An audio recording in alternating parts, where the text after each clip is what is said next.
Gloucester, Maine is just a little north of Portland, and Bates College is the place to study or to learn or to teach. And Lynne Lewis is a professor at Bates College, and she's been studying rivers and dams and property values and things like that.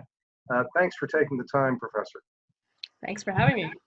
Now, one of your colleagues who is in a different discipline, urban planning, Richard Florida, interesting name, whose path I crossed at the University of Toronto's urban planning department, has made a big deal out of how people, especially young people, like to live near water.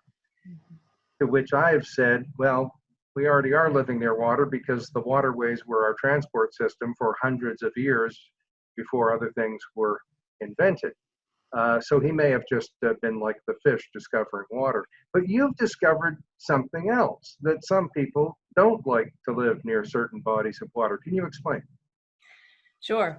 The rivers in much of the Northeast were industrial sites, and they were frequently polluted waterways with lots of big industry, paper mills, textile mills. And so the history is one of pretty filthy waterways. And if you drive along the rivers, you'll notice many of the older homes, older businesses are turned away. They face away from the river, away from the smell.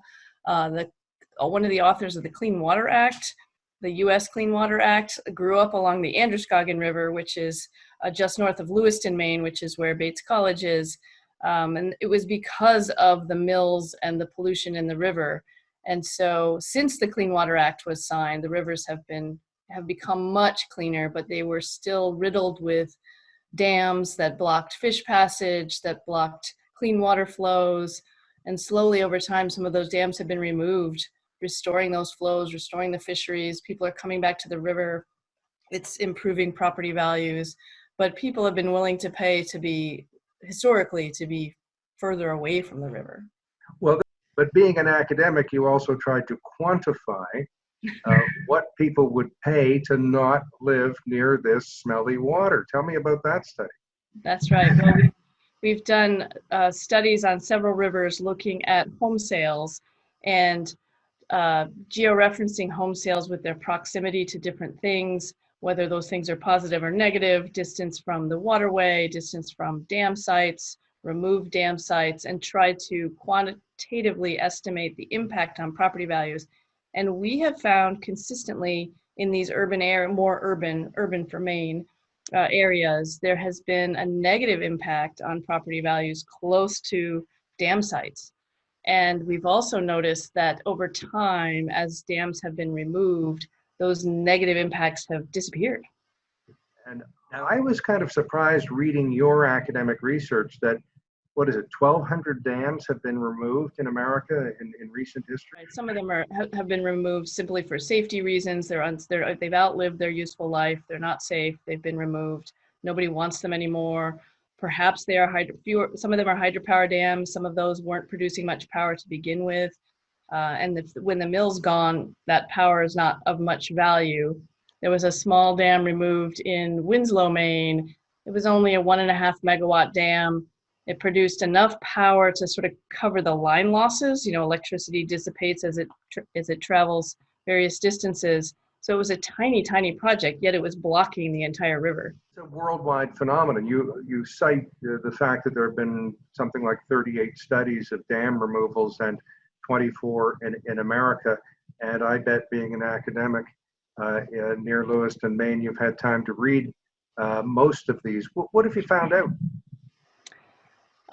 This is a trend. I think things are changing. Well, let me back up. Large dams are still being built in many countries, but the small dams are starting to be removed for the purposes of river restoration. When many of these dams were built, the considerations for how to make a decision on what we're gaining and what we're losing were really based solely on hydropower concerns and not on any kind of environmental concerns. And now that's changing. So we're seeing decision making that is more holistic, if you will, just trying to incorporate all of the pros and cons of a project when we decide what to do with it. And so there are dams being removed all over the world.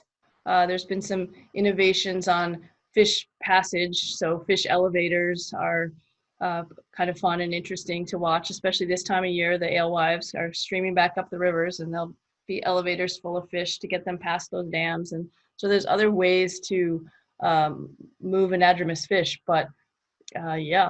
Let's go back. One of the other economic things that you looked at was the value of what might be called sport fishing, or private anglers or individual people who fish, as opposed to the commercial fishery. And wasn't it some of your research that indicated that that was actually more valuable in many communities than the commercial fishery?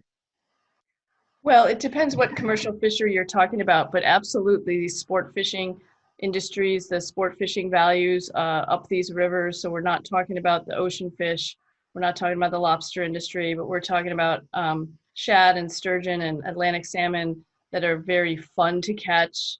Uh, People will pay a lot of money for a guided fishing trip. They spend a lot of money on fishing gear.